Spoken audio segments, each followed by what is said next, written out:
Seni punya nyawa. Seni punya kuasa. Seni mencetuskan perasaan yang tiada taranya. Seni merupakan pemacu negara.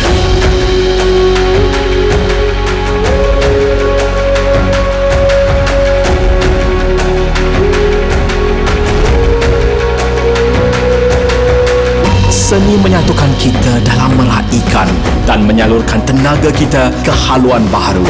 Pelaburan demi kesenian Malaysia adalah pelaburan demi jiwa kita. Seni mewakili sejarah terindah dan masa depan kita. Cendana mendorong kita ke hadapan.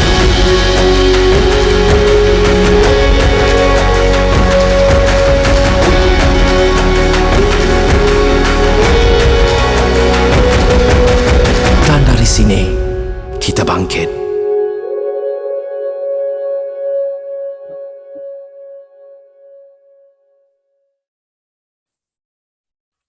Hello and good morning and greetings to all. Welcome to the Open Arts classes brought by Cendana. My name is Sarah Amir. I'll be the host and moderator for this morning session, Revitalizing the Art of Batik with Fern. Open Arts classes are a series of art classes held under the Arts in the City Cendana program. Open Arts classes, or OAC, are held from 29th October to 21st November 2021. OAC brings in caliber and experienced instructors to share with you special topics according to their respective fields of arts and expertise. For more information on OAC and AITC, you can visit www.basketl.com.my/AITC. So before we start this morning session, allow me to read out the housekeeping rules for this morning. To ensure clear and quality audio, we will mute your audio and video throughout the session except during the question and answer session. We will also be recording this session. Please share your questions in the chat box and I will be putting forward the questions during the Q&A session. Please respect all participants throughout the session and please introduce yourself in the chat box. We would also appreciate your support in filling in our survey feedback form. The link will be given in the chat box. Please avoid using crass language, unconstructive feedback, or leaving spam comments. Failure to respect the session, the organizer reserves the right to exclude the attendee from further participating in the session. All right. So we have quite an interesting subject for today, revitalizing the art of batik. Before we start, I just want to give a bit of a background on our instructor today. So Fern Chua founded Fern Batik Collective in 2015. So Fern won the Fashion Pitch 2013 by My Creative Ventures. Its ethos, celebrating and rediscovering the aesthetic elegance of the ancient fabric form batik, has led the way in creating multiple collections showcasing lifestyle resort wear. And over the years, Fern has expanded into an artisanal collective by curating home decor, jewelry, accessories from artisans across the globe. So this morning, we'll be getting to know Fern a bit better, not just as a founder and designer of the brand, but just as a Malaysian with a message to share. Good morning, Fern. Good morning. Hi, how are you? Hi, everyone. How are you, Sarah? I'm good. We're so happy to have you here today. We have quite a number of attendees. Thank you for having me. It's an honor to be part of this. And yeah, it's really exciting. Thank you for everyone for joining this session. I'm excited to share and a little bit nervous, but I think I'll be able to pull through it. Yeah, it's going to be an interactive session. Well, but I think it should be fine. It's going to be quite an interactive session this morning, yeah? Yeah. So to all the attendees, please put forward your questions. We will be breaking the session into portions. Fern will be giving a presentation, right? Yes. Yeah. And we'll try to make it as interactive as possible. Okay. So, Fern, the floor is yours. Sure. So can you start off the slides, maybe? Yeah.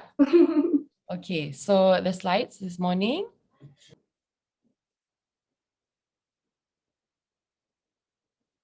Right before we start, we just need to ask everybody to turn on their cameras.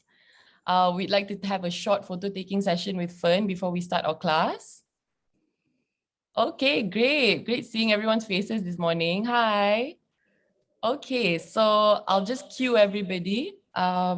So just when you're ready, camera 1, smile. Camera 2. And camera 3. Awesome. Okay. So let's start our session this morning. Fern, the floor is yours. We'll just cue the slides for you right now. Sure.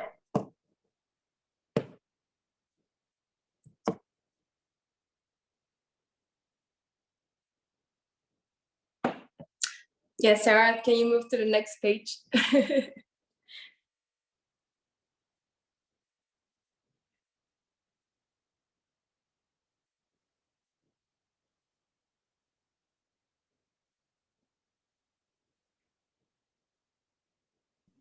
Sorry. Yep. Okay. All right, everyone. So this is very exciting, definitely, because I just wanted to actually start it off with the fact that, batik, what an interesting word. Like, what would be your interest? What would be your understanding towards it? So, what exactly is batik? Because there's so many understanding to so many different people. Why I say this is because some would say that, oh, when they see a pattern, they think that's batik. When they see a certain outfit, they think that's batik. When they see a certain technique, they call it batik as well. So, I just wanted to make sure that everyone on the same page, because I think, not that I'm a purist, but I would think that, what really matters at the end of the day, what batik really means is, the definition of it comes down to the fact it's a titik movement, which, the batik, the term came from the Indonesians, which, it's using wax to create resistance on the dye, to create beautiful patterns at the end of the day. So, the evidence actually before this, like long beforehand, like I just wanted everyone to understand a little bit and have an idea that, back in the days, there's no such thing as a printer to print any fabrics in terms of like patterns. What would they do?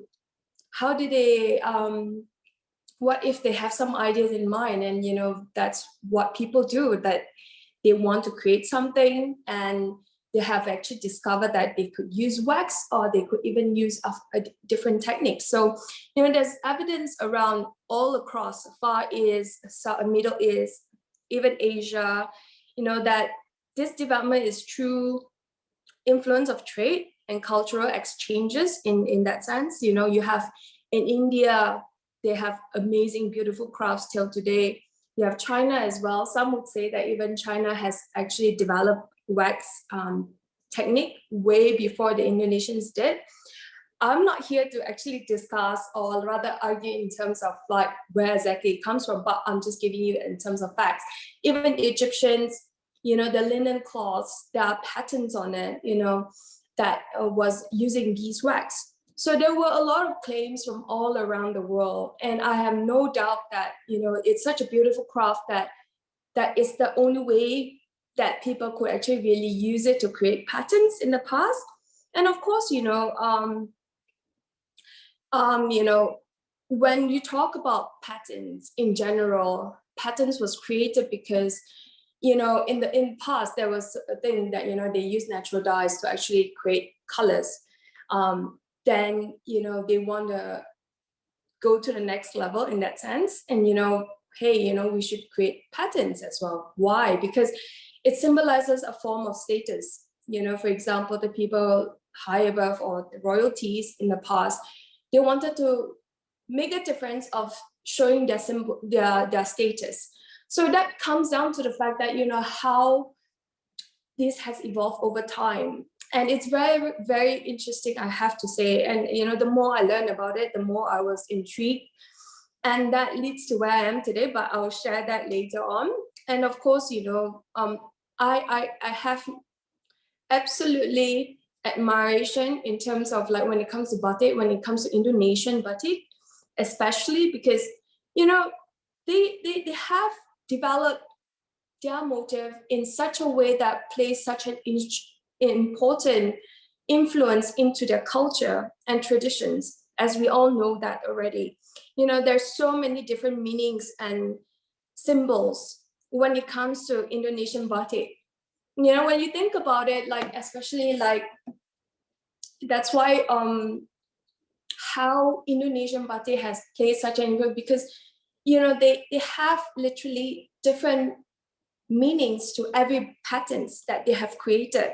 So you know, for example, like batik parang, it looks something ordinary today, but in the past, or even some of them are still recognizing it as a form of a batik pattern that is only conserved towards the royalty, you know, and that means that, you know, batik parang, if you think clearly, when they say batik parang, it's a form of symbols that shows bravery, wisdom, and nobility. So, you know, it's something that they relate to the time and culture at that time. So, you know, how it has evolved till today, it's a mind-boggling act.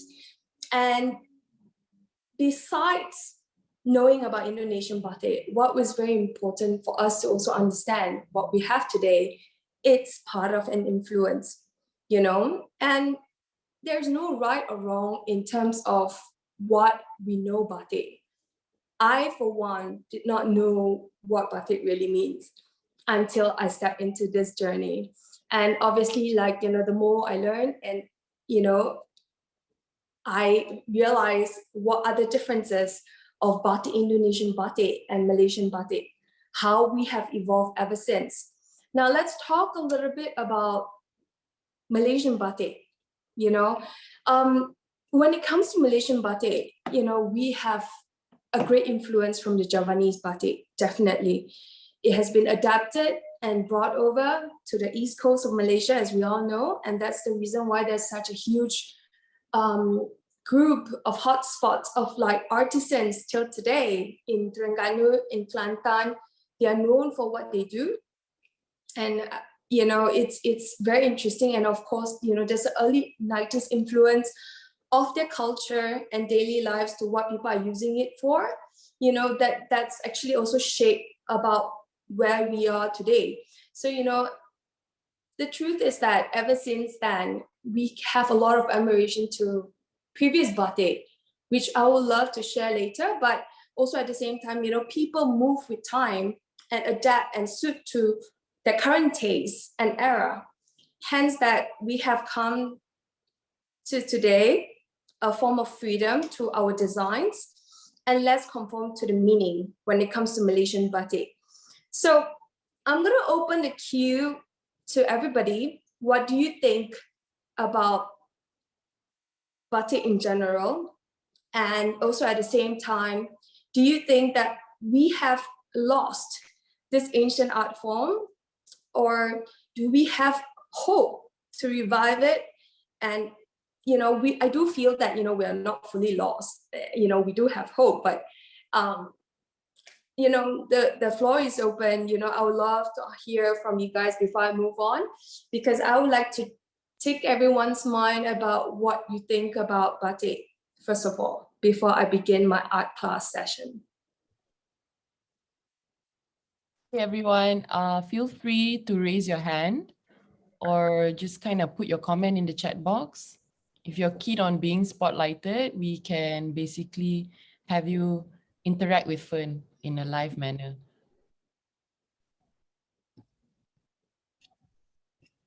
Okay. Come on, don't be shy, everybody. You can even ask me directly as well. I think we can open up the floor as well. If you like just to question directly, if anything you would like to understand, if you would like to challenge my thoughts about what you've heard as well, I'm more than happy to hear your thoughts as well. Okay, I did not claim that batik is dead or anything like that. No, I'm trying to say is the fact that what I meant by is that, you know, what I meant is the fact that, you know, there are certain identities that have lost. And that is the truth that, you know, there are less people who are wearing it, but, you know, there are more and more people are more conform into the modernity about, you know, wearing H&M, Zara, And also, of course, these days, yes, I do understand that. And that's the reason why I'm here today, to bring it back in a different format, to move on with times. And, there's the traditional clothing, but not everybody is wearing traditional clothing every single day. So please understand where I'm coming from when I'm talking about that. Okay, moving on, we also have Adam Effendi, who described batik as an underrated technique for making fabric patterns. And other than that, we also have Carrie No, who mentioned that there are a lot of batik makers, I'm guessing, in Malaysia, but they're not well known or they get publicized. But I understand you operate as a collective as well, yeah, Fern. Maybe you can talk a little bit about that. Yeah, sure. So when it comes to batik, I think, there's so many, everyone's different stand on it. And for my understanding is the fact that, when you talk about underrated technique for making fabric patterns, I have to defer you to that. Obviously, I will actually share a little bit about how I do things. And of course, I understand that there are a lot of batik makers, they are not well known or get publicized. And my point is the fact that, I hope through Chandana and hope through our sessions is the fact that, it could be something that people are able to understand better, and how they are able to cope with the fact that, how they are able to develop their way of pushing themselves forward as well. It's true that, I've seen such beautiful creations from different artisans, but at the same time, I have experience of different artisans, how they want to do things differently. And it's not something that I can actually share in that sense, because that's not my point in terms of where they are coming from, how they would like to put themselves forward and things like that. So yeah, can we move on to the next question? Okay, we have from A.S. Chan. It shouldn't remain an art form. I hope it can be an everyday casual fashion trend, better commercialized and affordable products made available for the public. Yep. Definitely. I think there are more and more people are coming up with interesting stuff. Everyone has different, again, I personally believe that batik has a different perspective towards different people. And also at the same time, it should be made affordable. That's true. And I think there are people who's picking up and, what they're trying to do. But that craft itself, it takes so much of work, which I'll be sharing with you later. Then you would understand how we actually develop our motives. And that takes amount of time that, it's very hard for us to actually value, in that sense that how do we make it affordable to a certain extent. Okay, a next comment from Junhui Sim. Fern, what do you think about the Malaysian style of batik and batik techniques? I do think it is an interesting art and practice, as I did batik as art previously, but through my journey, I have always wondered about the techniques and tools that can be promoted towards, I guess, public awareness, such in schools. Yes, definitely. Like I mentioned, I think it's a beautiful art form that deserves, preservation. And that's the reason why I'm doing what I'm doing today again. And, I'll be sharing with you all my techniques that I'll be using later on today. And you'll be understanding that, it's such a beautiful craft technique that deserves more recognition than it should. And of course, how I develop my own style as well. So yeah, you will understand a little bit more later as I explain further ahead. Great. It's great to see such a lively session with a lot of passionate people and Yes. yeah. Okay, I think we'll just take one last question until we hit the floor running and Fern can carry on with her presentation. This is an interesting question by Mahyun binti Yunus. Is batik in Malaysia generally harming the environment from use of dyes and moderns? How is this problem addressed in Malaysia? Wow. It seems like a lot of people really understand where it's coming from, which I will be sharing a lot more later. And it's true. I'm not going to deny the fact that, we're still using chemical dyes, and the fact that we're still using, conventional wax to do our batik. But I think there are so many different parts of how we can actually evolve from there. And that's one thing I am doing for my brand as well. I'm taking one step at a time. Let's be honest here, like, in terms of any creations, there's no such thing as we can do probably to make it as green as possible. The fact that we can use fully natural materials, the fact that we can use natural dyes, we can use natural beeswax, but the fact that this is the mind-boggling act. You see, all this question comes down to the fact that how do we gel all these pieces together? One is asking me, how can we make it more affordable? But beeswax, natural dyes takes amount of time, probably like 5 times more to produce the current batik, the amount of time, which I'll explain later why. And that, how can we actually make it even more justifiable in terms of the value? How do we pay people for that? This is not one question we can tackle just as it is, but we have to look as a full picture. Even I, for one, I try my best, and we struggle as a batik industry to actually find ways to actually cope with whatever it's possible. I'm doing whatever I can. I totally understand where you're coming from. And yeah, this is amazing. This is really great that you are challenging me on a great Sunday morning already. But please, I really appreciate this. So bring on, share with me more. I'll try to explain or answer your questions, and do challenge me if you feel like, we need to do that. Because for one, I'm learning as much as you all are as well, except I'm 12 years ahead, maybe some of you in the panel is maybe much more senior than I am. So yeah. Okay, so let's just carry on with the rest of the presentation. Thank you everyone for all your questions. Just feel free to feed more. I'll definitely answer as much as I can later on in all these details later. All right. So yeah, this is really exciting, and thank you so much for opening up, and this is really exciting for me.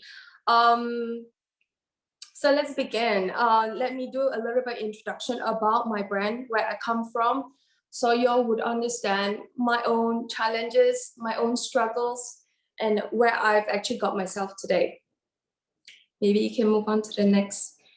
So let me explain this. I started this almost more than a decade ago now. I was not a trained designer to begin with. I'm a self-learned designer, in fact. I came from a PR background. I did public relations and filming, in fact, when I was in my uni years. And then later on, this accident happened. And so I had a 2 tendon and median nerve cut where my left hand was injured. And I was having to do intensive physio for the next 6 months after that, to rehabilitate back my hand movement. And that was during that time that really shook me up about, what I really wanted to do with my life. Like everyone else, the 20s, your struggles about where you're finding your own ground. And, coming from a typical Chinese family background, art wasn't something that is very relatable or very supportive in terms of our family. Like, you should be a more professional, like doctor or lawyer, but I've always known the fact that I've always been a creative mind. I always loved to paint. I always loved to sketch. I always loved to be in touch with nature. And that was when someone actually said to me, like, why don't you try doing something different? And I've always loved fashion in general as well. So I thought that, hey, why not I try to start learning how to sew? And I remember the times when I used to struggle. I couldn't even pick up a needle and hold on properly and try to sew because my hand was trembling, and even like sewing and stuff like that. But I didn't give up on that hope. And in fact, and that's when I stumbled across batik, when I bought a piece of Terengganu batik. It was a beautiful blue and white piece with, it's hand blocked, beautiful paisley patterns on it. And I made it into a sundress. And that opened up my eye, and that opened up my ideas. And I was like, whoa, I really thought about it, and like, why is not anybody doing something like that? And remind you again, that was literally 13 years ago.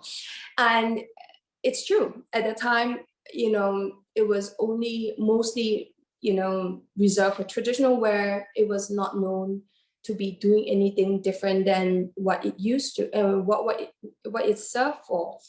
And I, coming from a Chinese descendant background, the fact that, we were not very much in touch of what batik is all about. And that's something that is flawed in our education system, which someone has raised about this. And not many people are aware of. And when I said that, when we need to revive this art, that's exactly what I mean, is that, there's not much of awareness built around it. If I were to go down the street these days, I would to ask 15, maybe 20 kids aged between 15 to 20, what they understand about batik in general. A lot of them would tell me like, oh, it's just a pattern. But that is the misconception. And that's the reason why I say what I said, because of why I think it's important for people to understand what it means first.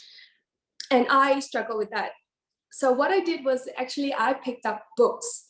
I went, I wouldn't say snooping, but I went up to Kelantan and Terengganu and see for my own eyes.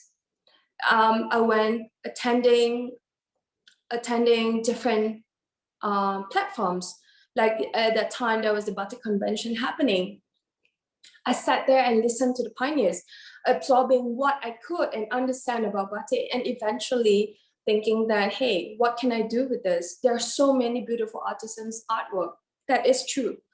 But bear in mind that, everyone has different tastes, yeah? So I wanted to use that as an art form to actually, how to say, explore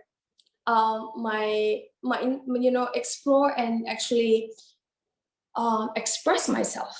And that's when I actually come down to the fact that I'm more interested the technique and adapting my philosophy and understanding and my inspiration towards what I think we can do with batik into my creations. So that is my perspective here. So this is very important for us to understand that, for every craft work there is in Malaysia, every craft, there is a mind behind it.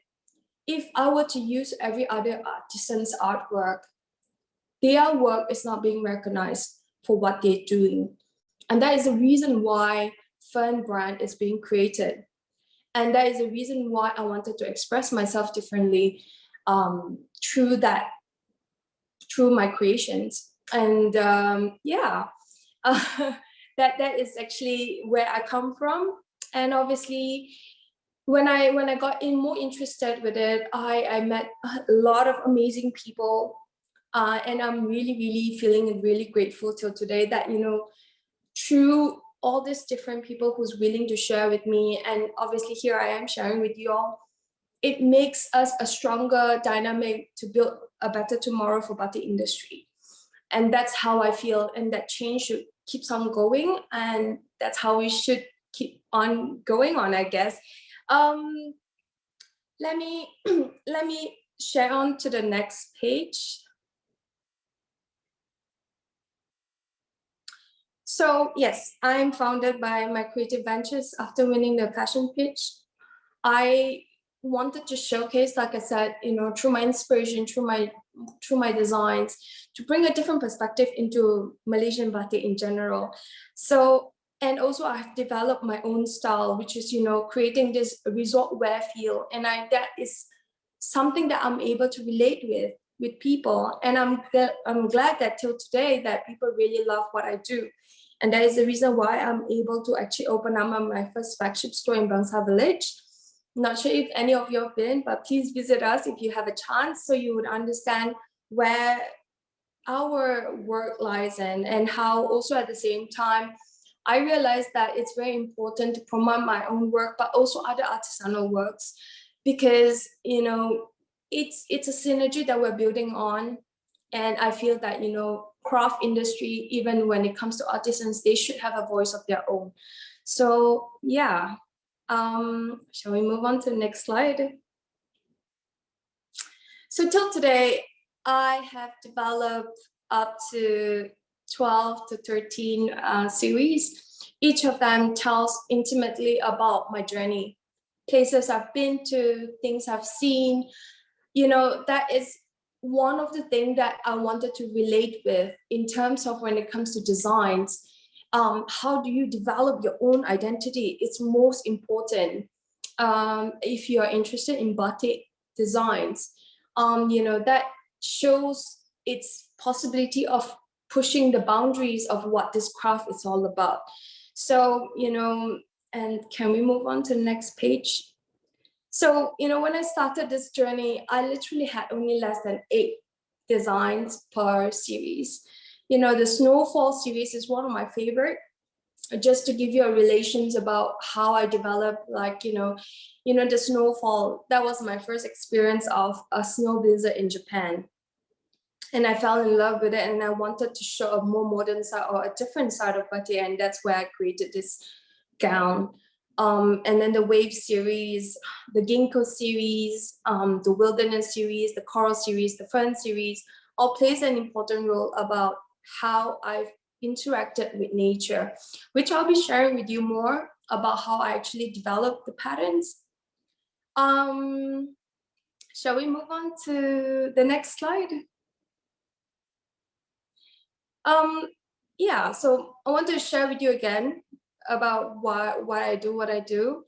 You know, I would like to think that, you know, we're pioneering in contemporary batik industry. Like, you know, we wanted to showcase a different side of batik using different colors, using different compositions. And also at the same time, I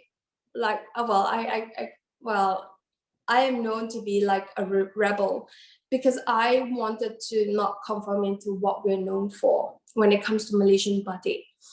I wanted to push that boundary about what we can do, and people are able to relate and wear what I try to create, because that's the most important part. And of course, drawing inspiration from nature.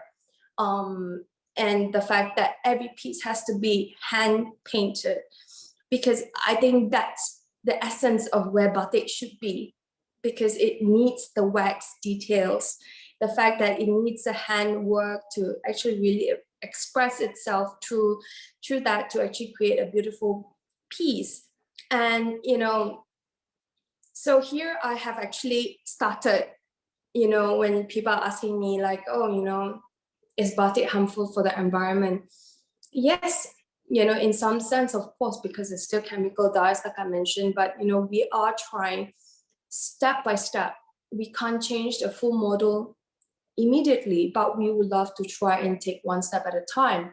I think that's the great news, that, you know, there are more and more people trying to take that. But for me, there's so many limitations that, you know, I would love to do it step by step. But what I am trying with at this point of time when it comes to this is the fact that actually batik in general is a sustainable concept as a whole. And the reason why I say that is because imagine this, that, you know, we're not massively produced. That's for one. The batik still needs full natural materials to be made. That means that it's able to, you know, the natural fabrics, yes. And then we are trying our very best to actually produce it in a way that we do not waste any fabrics. Any fabric remnants, we try to make something out of it, do something out of it. And that's how we have started our journey into this Sustainability Act. And in terms of like, as a full picture that I'm trying to give in terms of batik side, is that, you know, it's such a unique piece, and it's such a limited sort of arrangements there, because every piece is hand painted, that we are able to kind of say that, you know, this is produced in a sustainability way. yes, I understand there are certain pros and cons, and that's where I am not able to actually tell you that, hey, you are fully sustainable yet.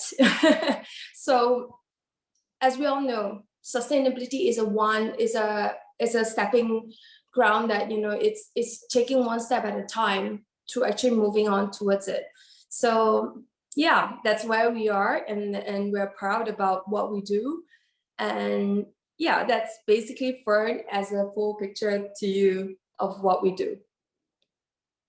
So Sarah, if you'd like to open up the floor a little bit before we move on to the next session about open art class. Okay, we have quite a few questions for you. Yeah, it's looking really lively in the chat. So let me just put forward the first question, just relating on the topic you just mentioned. So from Jenny Chan, is it possible to use other alternatives other than beeswax? Well, so first of all, hold on, yeah, just give me a moment. Of course, there are so many different techniques. The African batik, they uses mud. You know, Japanese uses, they call it yuza, and they uses some form of rice paste. Sorry?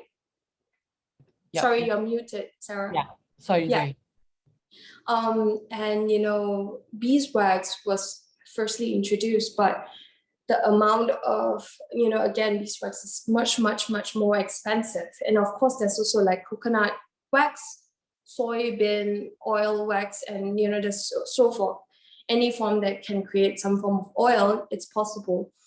But you know how, again, this is a question about the value, and also at the same time about how much do we think that it makes sense about well, it's more of a commodity thing, you know. It's also at the same time, like if I were to use beeswax, it will be incurred into the cost, and then the price is gonna shoot up again. So like, you know, the affordability is at this point of time, beeswax is very expensive, to put it easier. Yeah, and of course the synthetic wax is much more cheaper to use, and they actually use of course it's a little bit more resistant, and so it's much more easier to use that as a form to create our batik. Okay. Moving on to the next question from Mahyun binti Yunus. What type of fabric or textile do you prefer for your batik design? Honestly, it really depends. Like, you know, later on I will share more about how we look at different silhouettes plays a different role. So I personally, depending on the designs I'm creating, I use different fabrics. I cannot be biased. I love all fabrics. You know, I get very excited when I discover different fabrics.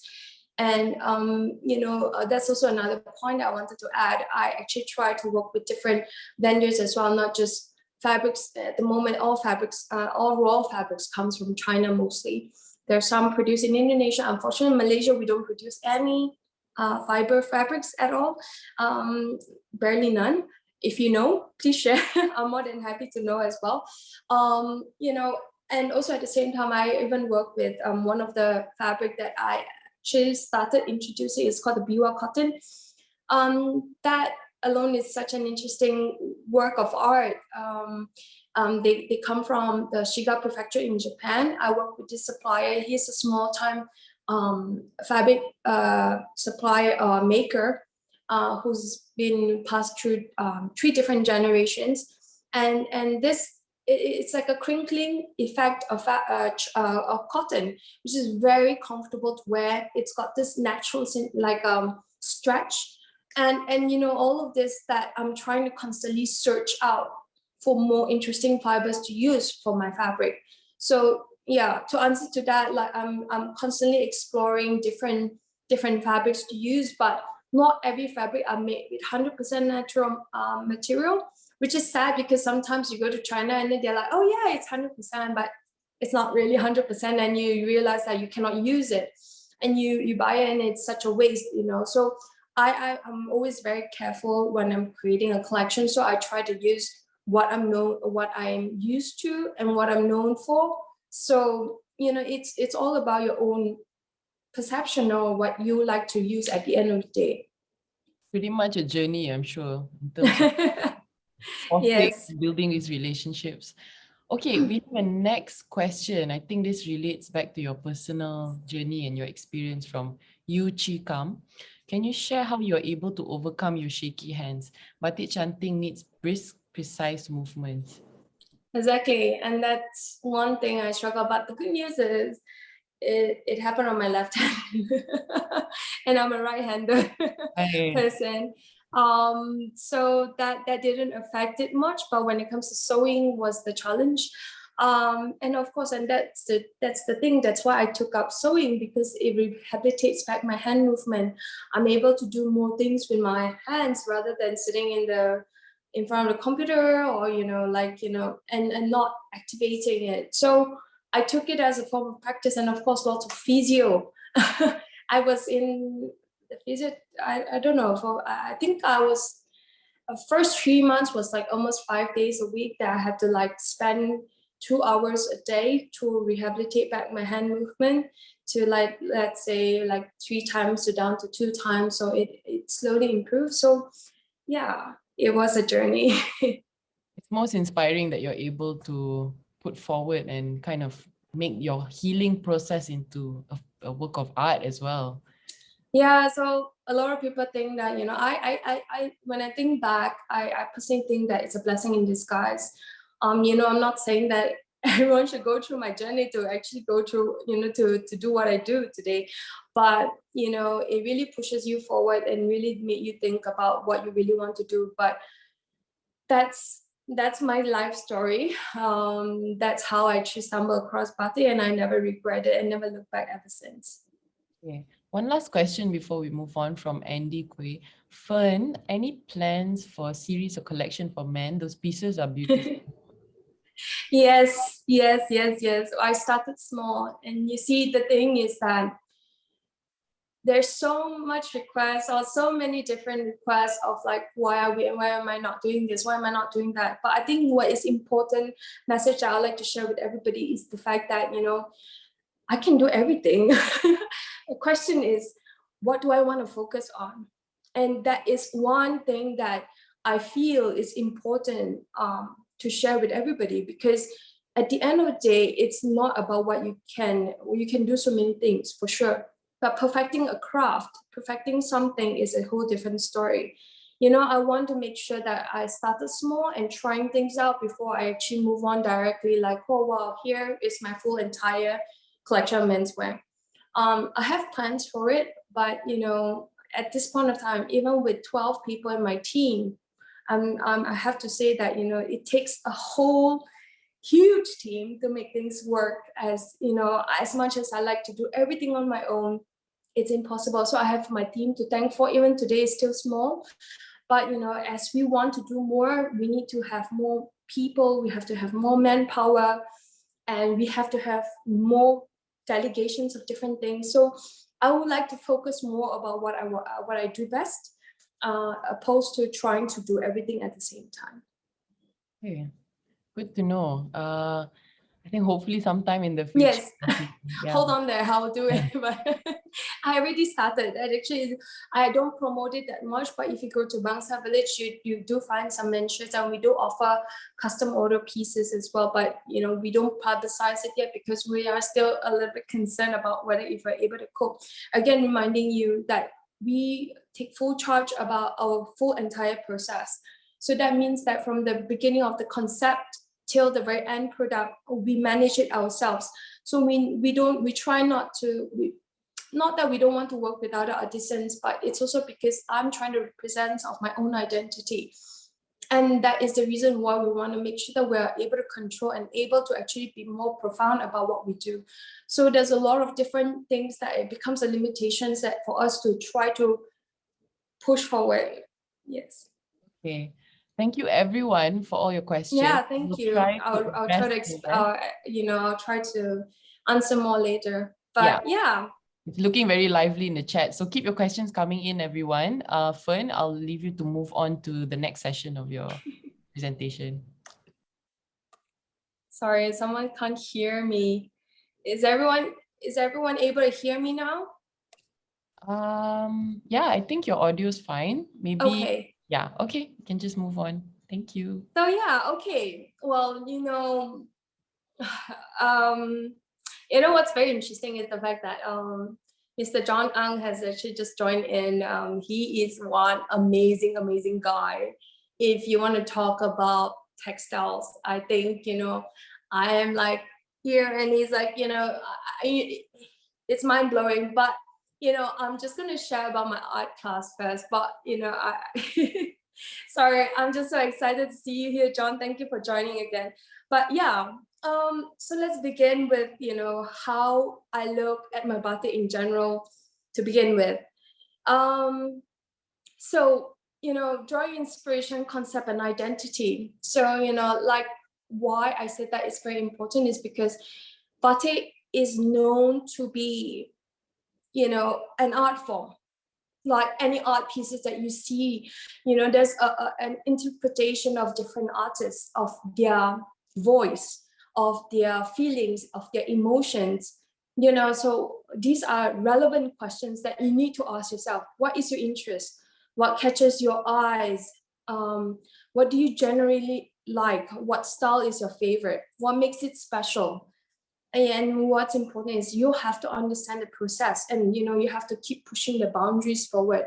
And I constantly reflect on all of these questions when I create certain designs, because that actually shapes your identity. So what is important, like every other designers, you want to be known for your uniqueness.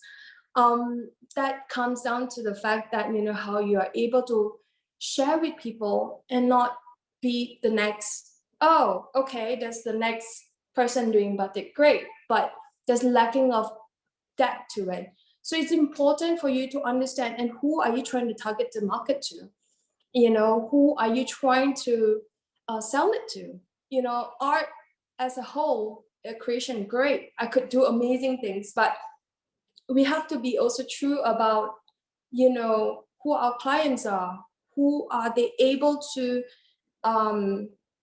express it to. So all of this is important. So I'm just going to share the next slide.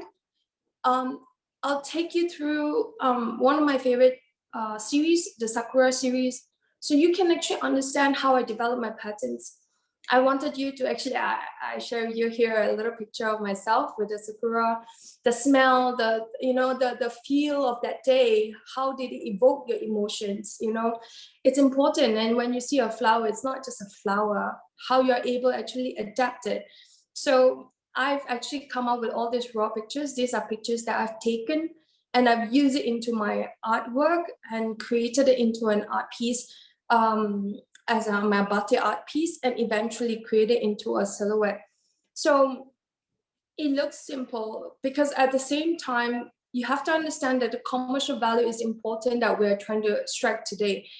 It's a balancing act. If it's too much work, how are we going to justify for the price that we are paying for?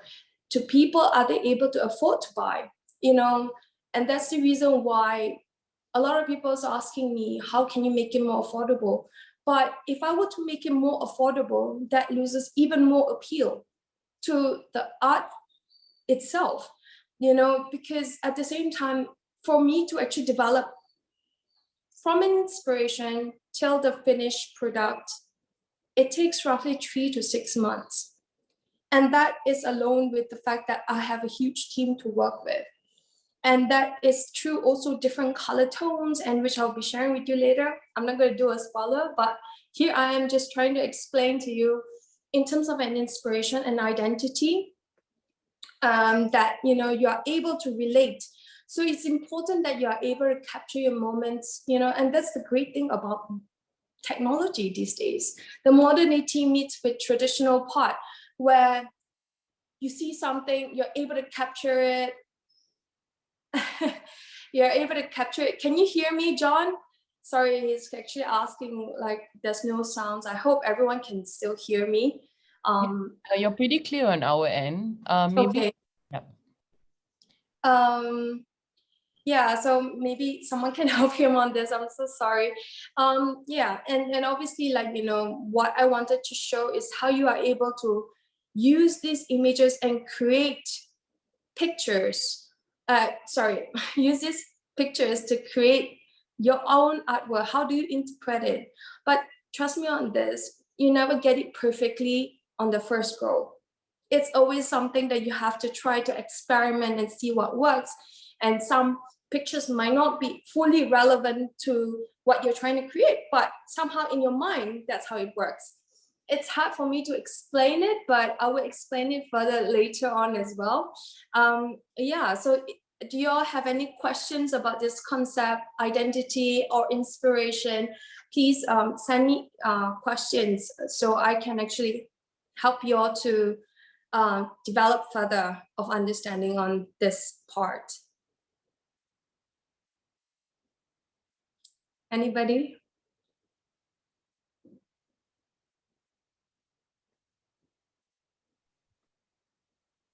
Okay, we have a few questions.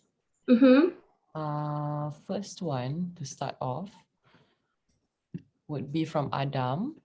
In your experience, how has public perception on your batik collections changed since the time you begin your collective? I guess. Thank you, Adam. Well, it's been a rocky road. Yeah. It's good that you asked me this question. A lot of people question, is this really batik? Is this what you categorize as that? Because a lot of people have this interpretation of like, you know, batik has to be complex, it has to be detailed, it has to tell a lot more stories than what it should. But, you know, from my understanding is that how I would like to actually perceive it differently is important as well. So just give me a moment, so sorry. Yeah, so all of this, you know, you have to stick to it, your own identity. And that's what I'm trying to say is that, you know, people, there's going to be a lot of judgment from different people. Oh, how is this body? How is this? You know, why is she not using it this way? And why is it? But that's your own identity. That's a great thing about it, that you are able to tell people that this is very, you know, your own creation. I think that is very important and very relevant in this time and age where, you know, everyone has turned into this part, oh, like, oh, she's doing this, I can do that too. But what's more interesting is that you're able to tell people that this is your own original creations and stuff like that. And that's the reason why I put it out here, about how we actually see this. You know, how I develop my motives is important. It's simple, but at the same time, you have to understand, you know, commercial value and the fact that how do you actually match this? How do you pay people? How do you are able to interpret what you are actually known for? How do you are able to tell your collection stories and stuff? So there's a lot of all these things that kind of gel up into one. Yes. And I guess in a way, it's also based on your own personal experiences as well. You mentioned in the earlier collections, it was through your own interactions with nature as well. So I guess it's a term of interpretation and, you know, taking those experiences into your.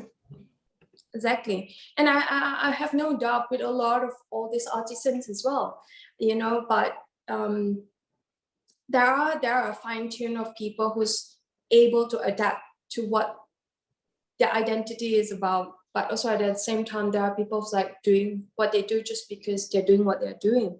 So there's a lot of differences that you need to identify. And, you know, whether you want to be a unique identity person to create what you're doing or the other way around, or just doing what batik is supposed to be. Right. Yeah. Okay. I think we can, like, that kind of leads to the next question we have from Mei Chuan. For the batik industry, is there an expectation to modernize, to be adopted by newer consumers, or is there space for older traditional techniques and motifs? Yeah. So wait, I'm also trying to understand because it's such a long question. Okay. So basically, is there an expectation to adapt for a lot of these older batik makers? Is there an expectation for them to adopt to newer trends? Or is there space for older traditional techniques? I guess in terms of the market as well, you know? Yeah, I think that's a very interesting part that I personally think that there are room for us to adapt. There are room for us to grow into what we are, and obviously, as long as we're not losing the craft itself, because the worst could come out of it is the fact that, hey, let's digital print this pattern and call it batik, and that's it. That's sad because all of this print, all this patterns that has been created takes hours of. I spend days in the workshop trying to make sure that this color is right for this pattern. This and this little petal of flower, how is it gonna shape? How it looks on that baju is gonna play an important role. So I personally think that it's an artisan way of things, that making sure that every piece is different. So I think I'm getting a little bit out of line about what May has mentioned, but I personally think that there's room for us to continue to grow. Cold wax is also something interesting. I started exploring, but honestly, it's a bit more modernized than what it should be. But at least it's still pretty much handcrafted. It's a silk screen technique. At least people have an understanding and able to actually relate to it and create a pattern out of it. Yeah. Okay, great. I think that's it, all for the questions we have. Okay, should we move on? Oh wait, there's one more question, sorry, from Adam as well. Did you receive pushback or resistance from the community itself, from the batik community, who adhere to more traditional perception of batik? This is an interesting question. I think in any field that we do, you have to be open to the fact that not everyone's going to like your artwork. And I think that's very important for us to understand this. And they don't just because you're trying to be a crowd pleaser, you do what they want, and you will definitely find your own voice or your own tone when people start to appreciate you better, and you're not getting lost in a crowd, like trying to hear out what people really like and be more unique and develop your own identity. So mark my words on this. This is very important again, that as a batik artist, you don't want to be known that, oh, I'm doing exactly the same as the other person. Oh, the color tones are the same, or this print is the same, or so forth. And that's why I'm able to push forward what I do today, and that's why I'm being different to where I am today. It's because I believe in my own voice. I believe in developing my patterns in a different way, and so forth. So I'm sure as well that maybe other artisans who are doing what I'm doing as well, no doubt on this. But for example, like Indonesian batik, for example, they are so conformed into their own symbols and meanings and different relations to different formal wears, and what it means to wear this and what it means, and that plays an important role. I have great admiration for that, and the more I learn about it, the more I'm intrigued by it. But bear in mind that that's where Malaysian batik is able to grow and be different, and that's where we're able to push boundary, because we're not conformed by it of some form of identity. And that's where I'm able to do what I do and not be told differently, like, hey, batik shouldn't be like this. So yeah. Okay, that's a really interesting point. This is a really good question from Mei Chuan Lee. I'd like to invite Mei Chuan to also, turn on your camera, or maybe have a bit of it's a very interesting question. Okay. Hi, good morning, Fern. Thanks for having us here. I love batik since my childhood. However, in my humble 2 cents, one of the reasons hindering me getting in touch with batik is the lack of information about it. For example, where can I register for the relevant courses? Is there any NGO promoting batik art in Malaysia? Yeah, Mei Chuan, we invite you to have this interaction. Hi. Yeah. Hi, Fern and Sarah. Hi, hello. Okay, let Hello. me just finish describing your question. May I know, is there any NGO promoting batik art in Malaysia with its activities and publication, for example, Persatuan Batik Malaysia? Yeah, I see there's quite a lot of questions, but let's start with this one first. I'm sorry about that. No, it's good, it's good. No, it's What fine. kind of This interactions you is want to hear? really, really great. Obviously, all right. This is one of the traits that I personally think there's no guideline.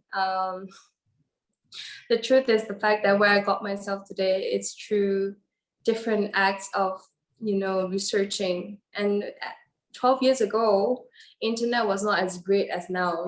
Like literally, when now you're typing on internet and I mean on Google, you're able to find everything. In the past, I went through different ways. I went to Kraftangan. I went around. I having to stop ask the taxi driver like, hey, bring me to the next batik workshop or something like that.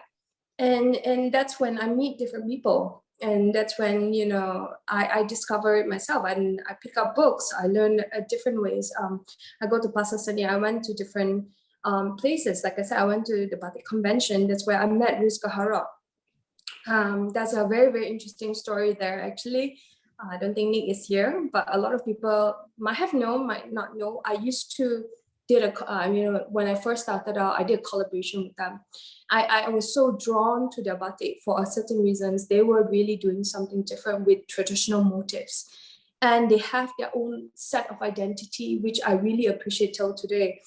Rizka is based in Kelantan, yeah? Yes. Yeah.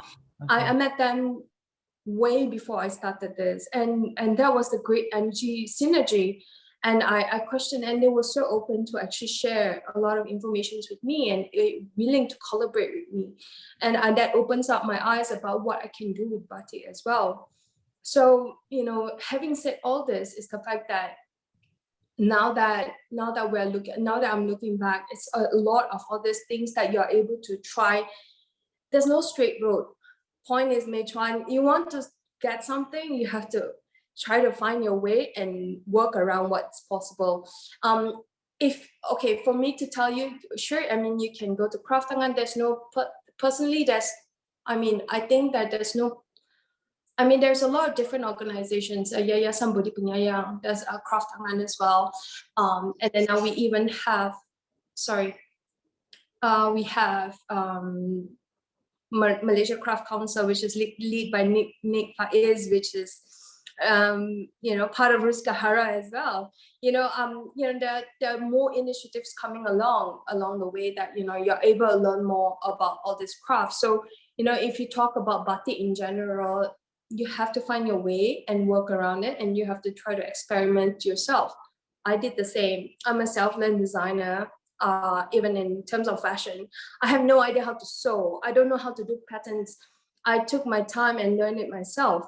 I read whatever I can find. I try to experiment things. So this is my take on it. Yeah. Thanks. Yeah. Actually, basically, few years back, I noticed that there was a batik. How should I call it? It's like a small factory or just an art gallery. They organize a batik making or painting workshop. Yeah, but I mean, like after few years, then it just vanished. Maybe they have already shut down the business. And then later on, I noticed online, I did my research, and then I noticed that a few years back, there were some, similar companies or just enterprises doing the same thing in KL. But before MCO, online classes was not that popular. So they were actually having physical classes. So I am actually from the northern region. So it will cause difficulties. Yeah. I'm from Kulim Kedah. Oh, you're from Kedah. Okay. Yeah. Yeah. So And do you know that's why any batik makers up north? I a few years back I did know a part-time artist who who did some research and make some batik art on her own. Her name is Sally Fan. Yeah. I'm sorry, but I'm not think- too I sure think whether that you it's you quite big know for or me not. to understand everybody. So Yeah, sure. yeah, So so okay, that's yeah, very perhaps interesting. I mean, yeah. Sorry for interrupting. I think that perhaps like with the flourishment with of online classes, maybe later on it will help the development of batik arts as well. Thank you. Okay. Thank you, Mei Chuan. I think she also brought up some good points. It's just, I guess, kind of like a resource center, because you mentioned earlier it's something that you had to go out and find out on your own, and that was like 12 years ago. So I guess now your internet is your best friend. There's really a treasure trove of information out there. I also encourage people to check out Hari Kraft Tangan Kebangsaan. It's Yes, yeah, HKK. You're yes. able to find a lot of different artisans work there, and it's very interesting. But also at the same time, like I think Kraft Tangan do initiate different initiatives. So please look out for it. I'm not very well attuned to it in that sense that I not that I'm ashamed of it, but I don't keep track with so many things that's happening. But yeah, but if you're interested, if you're ever interested, feel free to get in touch with me. I can teach you personally, or do an internship with me. So you can actually see my workshop as well, and I would actually be able to guide you, or my team's able to guide you as well. Yeah. That's an interesting point to note as well. I think there's also a lot of very interested people out there as well. Okay, should we continue the rest of your presentation? Yeah, well, so guys, just feel free to leave your questions in the chat box. We'll address it on the third session. Thank you. All right. Okay, so let's move on to the next one. Yeah, patterns. I mean, now that you have understand a little bit about the inspiration, patterns plays an important role. How do you develop it? I personally think that it's a very subjective thing in terms of how you like to play around with it. It's your own creations, and I think that's the most fun part about what are you trying to create at the end of the day. So understand the process when what can be done with batik. Obviously, like later on, I'll be sharing with you what are the sort of different techniques can be formed. Creating different textures, different ways of interpretation, and obviously combining it with your own inspiration. And that goes with the fact that you have to experiment, because different techniques applies differently and it gives you a different feel of it. So always try to actually understand this sort of perspective to be able to actually guide you through it. Yeah, so let's move on to the next page. I just here have a little picture that I wanted you to understand a little bit of the composition that it brings.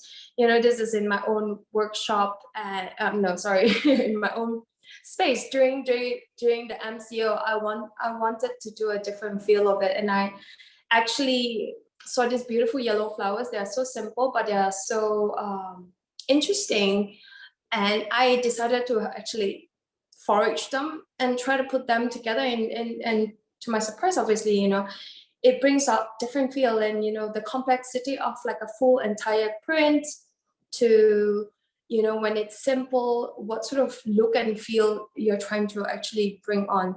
And then there's a more like a balanced out composition. So every different way you can actually just put it out as it is, or when you put it out differently, it brings a different feel to the patterns you're trying to create, obviously.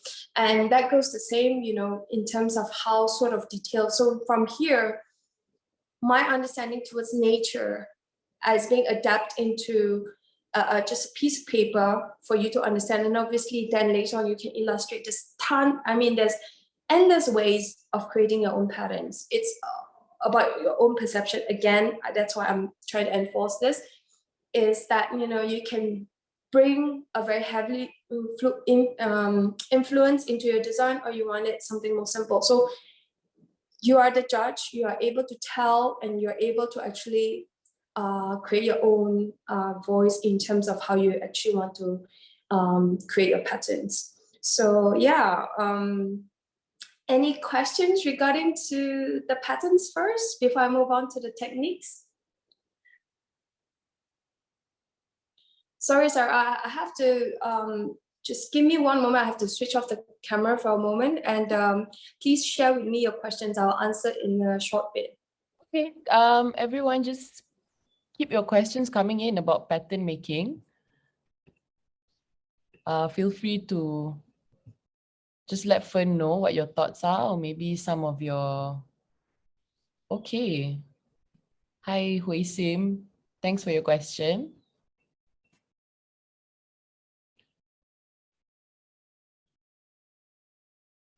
I think it's also interesting to note that, you know, just like Fern, there are many new interpretations of nature and printmaking as well.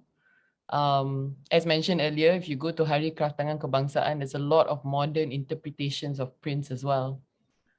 So, you know, you have those from using natural dyes sourced from local plants and fruits, to even like what Fern is showing us here. Okay, thanks Adam for your question. Fern, anytime you're ready. Okay. I think earlier when we talked about some patterns, there's some interesting flower. What's the name of this flower, Fern? I have no idea. Okay. I just thought it was beautiful, and I decided to actually just forage it on the roadside. Sometimes it's very interesting. I can tell you this much, like I find beauty in all sorts of weird places. Once I've developed a collection, and I find this beautiful moss on the side of the drain, and you know, the colors are just amazing. It's just really different. It was like green, and then there was like rusty copper. And I want to bring out a different accent to it. If you want to see the sort of like color art accent, you can see the Fern series, and you're able to actually see the level of details, and it's really amazing. I'll try to show later. But yeah. We have a first question from Jun Hui Sim. Fern, do you draw inspirations of the patterns from traditional batik as well? Definitely. I think that's a lot of interesting details. So like, you know, the great thing, like I said, you know, I mean, how do you adapt from it, right? So a lot of cases, like even like batik parang, for example, which I will not touch in any form to use the exact same pattern because of what I told you it means. And it's not my place to offend anybody in that sense, especially when it comes to, it touches so much of their cultural side. I'm sorry, I'm having trouble with my charger. Can I just give me a moment? Just one moment. I'm gonna have to switch off my camera for a moment. 2 minutes.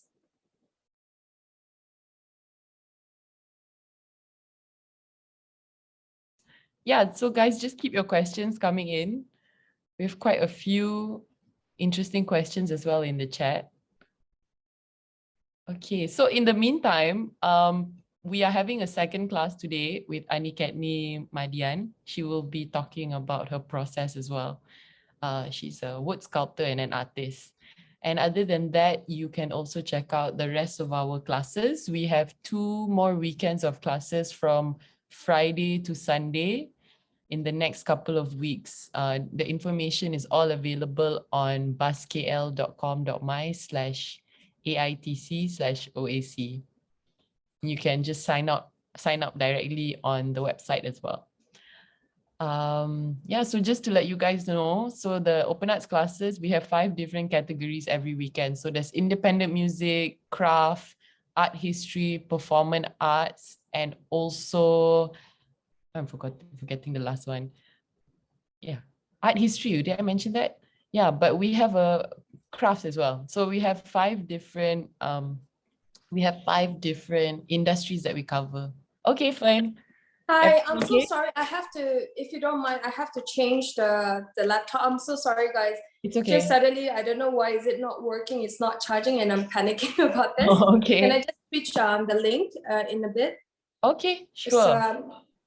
I'll rejoin in 1 minute. Sorry about this. Okay, no problem.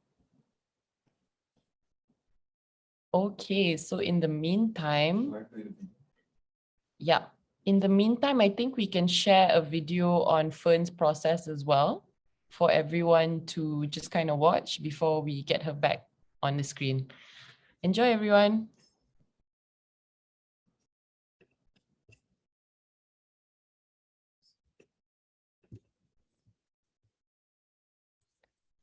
Just give me 2 seconds, yeah?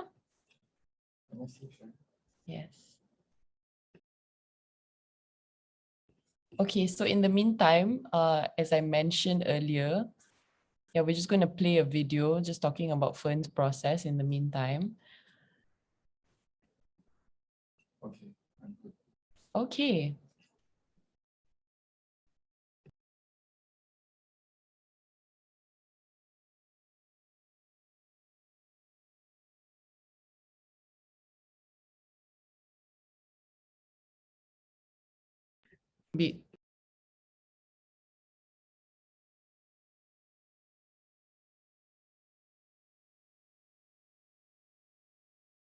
All right.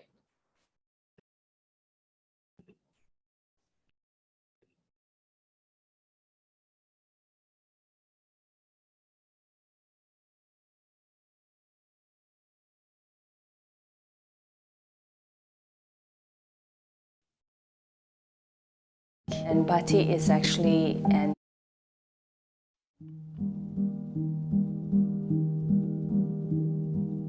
I'm a fashion and textile designer. My focus is mainly on batik, and batik is actually an ancient art form that uses wax as a medium to create resistance on the dye, to create beautiful patterns on the fabric.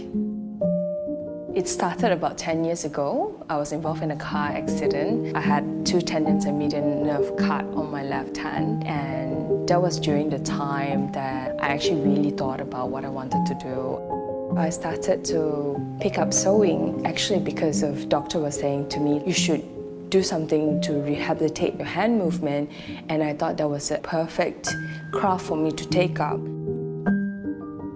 So it was during that time I bought some fabrics and stumbled across batik. It's always been reserved towards traditional wear, and I wanted to change that perception. I decided to make it into a sundress at first, and then after that I thought to myself, wow, this is amazing. It doesn't have to be confined into something traditional, it could be modernized. Here in Malaysia, batik has been perceived as a very traditional art form, especially when it comes to the younger generation. It's something very dowdy or old-fashioned. I want to make that change. I want it to have a fresh take to it. People can relate to what I'm trying to do. It has broken the boundary into an art form. Batik matters to me not just because it is part of our heritage, but it is also an art form. It's a way of me expressing myself on the canvas of the fabric. At some point, batik was seen to be like a dying art form. The artisans are rather suffering in terms of not being able to find a job, and the industry is rather small, and I'm happy that I'm able to provide that sort of job. And now I'm working with the National Craft Institute to give speeches and to inspire them, to show them that there is a future for batik. I am not just working with artisans of my own, but at the same time, I'm collaborating and working with other artisans. I would like Malaysian batik to be well known around the world, of course. The more I develop my brand, I realize that the perception of people are changing. It's a way of the future in terms of sustainability growth, in terms of being eco-conscious. All of our materials that we produce are all natural materials, and that excites me, and I would like to show people that it's fashionable, it's eco-conscious, it's everything of what the future fashion should hold.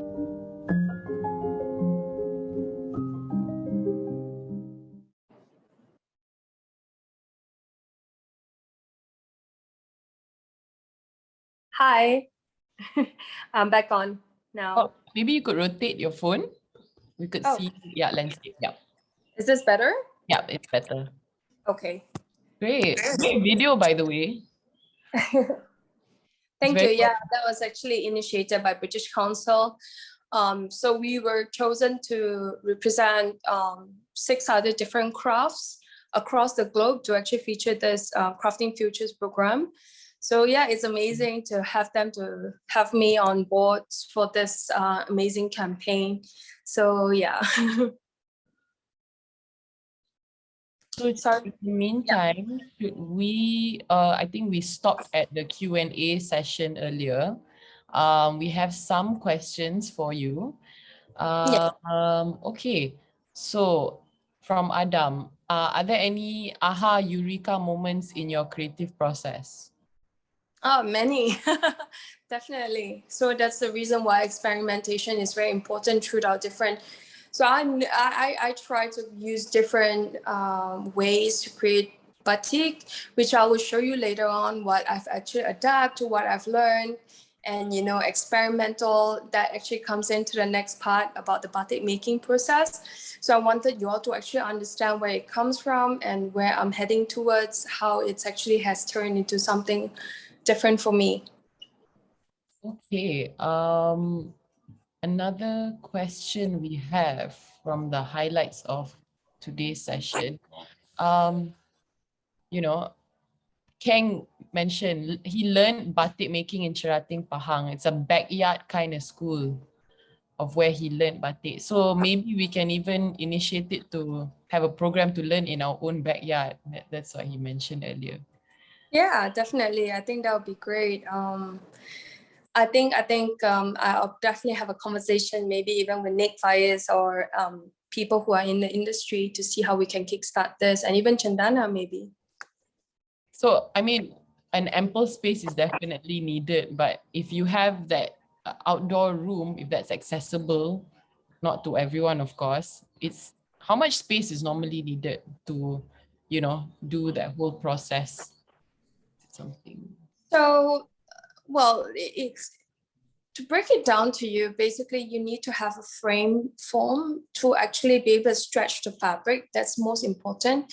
And then comes down to, if you saw the video, my setup of my workshop, and obviously at the same time, where you're able to have an open air sort of space to be able to actually melt the wax, and also at the same time a space for you to actually mix all the colors, and also at the same time a place for you to boil the fabric and wash the fabric and dry the fabric. So all of this is very crucial in important procedures. So it's advisable, probably like something of a room space. It depends on how you adjust. It's workable. So, and also depending on what sort of scale are you trying to do in terms of your art pieces, your batik pieces. Yeah. Okay. We have a very interesting question as well from Nur Azita Snelani from Sarawak. Hi there, Fern. I'm from Sarawak, currently doing business related to Sarawak Batik. From my observation, we have a huge potential in promoting our diversity, especially in our batik industry, from Terengganu to Kelantan to Sabah and Sarawak. My question is, what other inclusive ways you suggest for us to improve the sustainability of batik? Well, I think recently Miti has actually come up with a very interesting talk as well. I think this is something that, would be addressed in the very near future. It's about how we're able to be more green and be more sustainable. The truth is the fact that, if we want to be more sustainable, the fact that the cost is definitely going to go up unless there is a certain a way of the government's able to actually provide or help the industry to grow. I think that's something that the MITI are looking into at this point of time. And of course, in terms of your own initiative, but also at the same time, who are your clienteles that, we're able to actually tap into, that's able to say that, oh, I don't mind to pay a little bit extra for that purpose and stuff like that. But I think there are also other brands who already started something simple patterns and, using natural dyes and, but not natural wax yet. So there are different initiatives that's being taken, and I'm seeing the growth of it. But I mean, it's going to take a long time for us to go towards that direction. And even I think in fashion industry in general, it's a whole different ball game. The term greenwashing has become so relevant these days that it's very hard for us to actually say that everything is fully sustainable. Yeah. I think we're getting quite a lot of questions in the line of sustainability, awareness, education, and accessibility.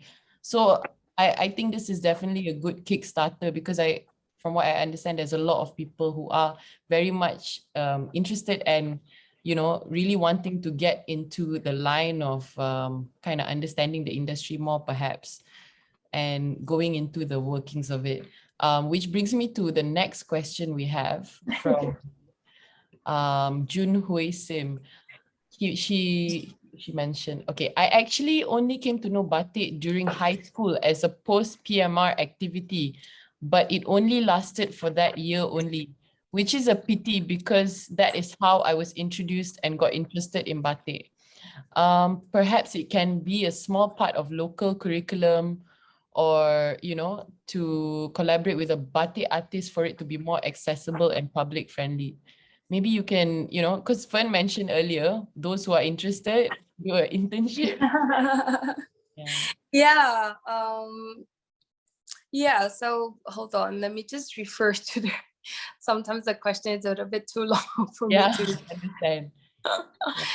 Sorry, again. So basically what, so would there be a way for, I think the suggestion to give is how it could be introduced as part of a local curriculum to kind of open up the accessibility of batik to the public. I mean, as much as I like to be convinced, and this is actually under the education system that I can't be reaching out to, but yeah, definitely. I think this has been raised many times among us, when we bring this up to different sectors in different government sectors that we should try to do that, but so far I haven't seen that change yet. But also at the same time, I think they are in the works of it, and obviously now that they have actually activated the fact that the government bodies have to wear batik on every Thursday, that's a good movement or good start to it. I'm sure that all of these things cannot be done overnight, and I just hope that they're able to expedite it. So because I think, let alone this, batik is just one part of it. I mean, we have songket, we have tenun, we have so many different beautiful crafts that I think there should be a segment that should be preserved, that to teach every children in different schools about what crafts are we known for, and to activate that interest. So yeah, and of course I forgot to mention there's Institute Kraft Tangan Negara as well. If you're ever actually interested to participate, they have actually courses, like proper courses of like diplomas and things like that for you all to look into. Okay, so for those who are interested, do check out Institute Kraft Tangan Negara. I think they're also on Facebook. Okay, and Institute Kraft Negara, yeah. Negara, yeah. Institute Kraft Negara. They're on Facebook, Instagram. I myself have been there once. It's a great teacher there, but it's about a 6-month course, if I'm not mistaken. But I've been there for a visit. Beautiful. Nice. Okay. Yeah. Yeah, it's near to my workplace too. So there's a very high concentration of artisans and people like me setting up my workshops there too. So yeah, come and visit us. Ah, there we go. Carrie Noor from IKN. Hi. Hi, hello. Hello, hello. Please share with more people so they can join you. I think that was I spoke to one of the teachers that they said that they actually they have a deteriorations of people interested to do batik. So hopefully through our conversation today, and hopefully there will be more and more people interested to do batik as well, or even other crafts. So feel free to look out for IKN. Yeah. And also Mara, I forgot to mention about this. Mara as well, and MIA, Malaysia Institute Arts Yeah. of Art. Yeah. So all of them are focusing on batik. Mara, MIA, IKN. If you really want to go into like further into details, but yeah. Okay. Yeah. So, okay. So Carrie herself is doing the Sijil Kemahiran Malaysia for Batik through IKN. So those who are really interested, just, take your cues. You can really, and just to let you know, everyone, this session will be recorded and posted live on Bus KL. So no worries if you missed out on the session, and all these interesting nuggets of information will all be uploaded and translated as well into Bahasa Malaysia. All right. Okay. So should we continue from where we left off? Yes. I think we're running out of time. That's very Yes. interesting. Okay, great. So I'll just let you take the floor. So can we move on to the next slide? Yeah, so talking about batik making, I think that's the main element, isn't it? So, you'll be able to understand different techniques. There's chanting, there's block stamping, there's sponge, using sponge, there's also brush, there's also experimentation of unconventional tools. So I love to go to the hardware store, for example, to discover like, oh, I can use this for batik maybe, or like go to the art shop and try to use different. So it's completely up to you. The more you explore, the more different it is, the better it is. So there's so many different ways of actually able to use these different tools to express your inspiration. So let's move on to the next slide as I'll just show you a little bit of what are the things that I'm able to do. So, these are different series that I've created. So what I love to do is to actually kind of get a different, so like, I create a mood board and I try to see what is relevant, what sort of techniques I can use to express my collection or my series, right? So like, that goes without saying. Of course, chanting is one of the oldest techniques. You use a chanting tool and you use it like a pen form. You apply it with wax and then you kind of use it to kind of manually, and then you kind of draw it around. So it's a lot of your own way of like, interpretation again. It's, you can, and that's the beauty about chanting again, that it's endless. There's different ways to create different ways, different patterns. And patterns is just one part of it. Colors, which is what is going to come next, I'll explain a little bit further. So let's move on to the next slide. I think a lot of people are very well aware of what chanting is about. This is one of my favorite things, which is the experimental techniques. So like, we use the batik tie-dye celok. So what we've done is, you can see here, is that we have actually twisted the whole entire to create a tie-dye effect and dip it onto the wax. And what it does is it creates this beautiful abstract form of prints. So like, it really depends. Like for this series, I was actually trying to interpret the seashells. I mean, you don't see it through this color because we were trying to do things differently, but the seashells patterns are very irregular and they are very, very different. So like, I wanted to actually express that. And then this was a salt technique. And like, I'm trying to be a salt bay right now, I'm kidding. But and salt creates a different technique as well. You see, as you can tell, it's not a batik technique. But what's important is that you're able to actually kind of put it together into a collection. So that's what I do, not just focusing on batik, but also at the same time, like what can I do with colors, playing around with that sort of compositions and different techniques as well. So salt creates a different patterns, and you can apply it with batik as well. So like, you know, they create this beautiful like a raindrops sort of effect. And another of my very classic, and everyone should know this, is the marbling technique. It creates this really modern abstract design when you actually apply the full entire piece with wax, and then you manually hand cracked it, and it forms this beautiful marbling technique. That is one of my favorite till today. I should bring it back soon. Like, this is one of my favorite. I was trying to mimic the look and feel of a icy cold mountain.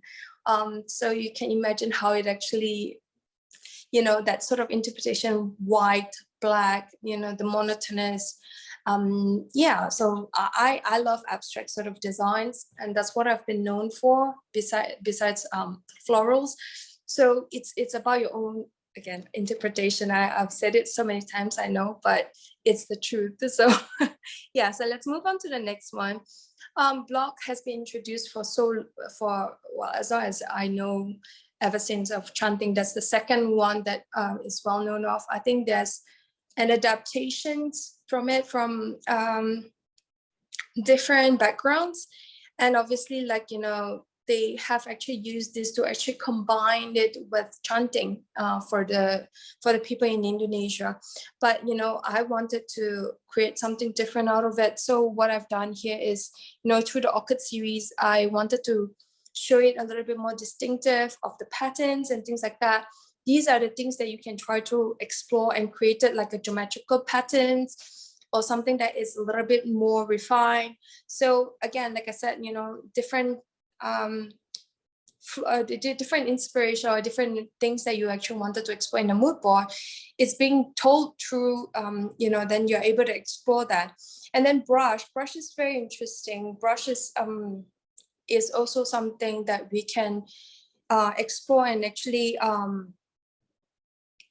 try to tell the story, because with the brush technique, it creates this sort of very organic sort of lines. And if that's what you're trying to look for, try to explore with brush. Different sizes I've put down there. I've used a big ones, I've used smallest ones. So, and you know, if I were to use that, I mean, I love to draw like leaves and details and things like that to it, because it gives you the very the raw form of an actual organic form of the leaf itself. So, you know, yeah, so you can explore a little bit further. These are the tools basically I use, different techniques when I explore with batik basically. So next thing I want to move on to is the colors. So because I think we're short of time as well, I'm just going to try to finish up this, and then we can open to the floor to discuss further. So when it comes to colors, you know, it's very important. It's not just about batik, because batik, for what we know, and basically there are a lot of people, I'm not going to say, I've seen many beautiful artisans work again, but there are also, like, you know, some people might not like it super loud, where there are too many colors compositions and stuff like that. And it's also, again, your interpretation, right? So how do you develop a color scheme? So from the inspiration itself, and that's a great thing, you know, through Pantone or through different apps, you're able to abstract different color tones and use it. And at the same time, you have to ask yourself, who are you trying to target to? You know, what are you selling to? Who are you trying to actually, you know, appeal to? So, you know, different crowd has a different appeal, and that's, like, I'll just give you an example. Like, my understanding, like, for example, Chinese New Year, nobody's gonna do like dark colors like black or blue, you know, like people want bright colors. So you try to also make sure that, you know, you adapt to it and find a relevant designs that matches for it. Then also at the same time, like, what sort of message are you trying to convey? So if you're more like a monotonous, you want to be edgy, you want to be androgynous, you try to be more monotonous. Or, you know, you're more of a happy, outgoing, loud person, you know, you try to express yourself through different colors. I, for one, well, I like both. I can't tell you, I love to, because I wear a lot of basics. So I try to also think about, like, oh, you know, what looks good to match with other things. So I create things based on that. And yeah, so also at the same time, it plays an important role because it tells a different effect. So I'm going to move on to the next slide so you can understand how I develop further into my patterns and colors. So, alone itself, this is something we developed with my team. Until today, it's not something that it's like, oh, it's easy, because one thing is illustration is the colors you're able to create. Another thing is that when you're doing it on actual batik, because all of the colors are hand mixed, all of the dyes. So, this takes hours and hours of refinement, let alone to be able to tell what we're trying to create. So like, here there are different tones of it. I wanted to show you that, what are you trying to portray? So when it's being brought up to me this way, I would try to think about like, whom am I supposed to appeal to? Which one will be the most attractive in that particular silhouette and things like that. So if you are able to develop it this way, it will make you understand further about how you actually take your time to learn about, and as you go along, the more you're able to adapt and understand better about, your own design element. So moving on to the next slide. So you can see from the actual design being illustrated to the actual piece. This is my collection from the Orchid series. You talk about, the traditional before this. This is my interpretation of it. And, I wanted to create that sort of look and feel of the very old style of creating that floral motif. I use that, but in different format. And bear in mind, like, this piece looks so interesting and beautiful. It took me almost, how many times? I think close to maybe 8 times to make it to be as perfect as I liked it to be. So you can imagine the level of details and how much of labor intensive work is being spent here to create an actual piece. And also at the same time, I wanted you all to understand as well, like, what you actually put it out on illustration and the actual piece, it turns out differently. But nonetheless, it's still beautiful. It's a beautiful art form, and you will be surprised by it as you go along with it. And also at the same time, the composition of it, able to mix and match with other patterns. And that's one of the things that I love the most. So yeah, you can understand further from here as well, just to show you a little bit, like, when we test out the colors to actually processing it, and me mixing the colors and trying to see which color tones matches with which color tones. The development process is just a lot much more intense than what you think it is. There's also, we are using, like, testing out different colors and measuring out every pattern. It is just a lot more details. But if you're interested to know more, feel free to ask me later. And of course, at the very last picture, I just want to show you how we are able to combine, and this is one of my favorite, like, the orchids and the color tones itself, what you're able to achieve when you're seeing nature as on its own, and how you're able to interpret it. It's completely up to you. I didn't want to create an orchid.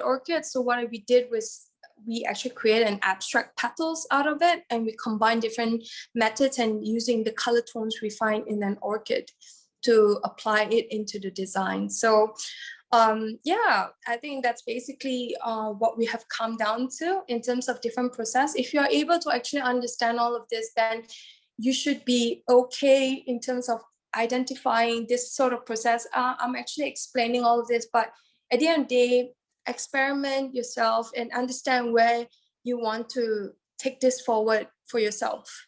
Yeah. And thank you so much again, for listening in. So yeah, we're opening back to the Q&A sessions before, I think we have left with 10 minutes, is it? Yeah, a good 9 minutes. Okay, we have one question from Yu Chi Kam. Is there anywhere I can buy printing blocks for batik printing?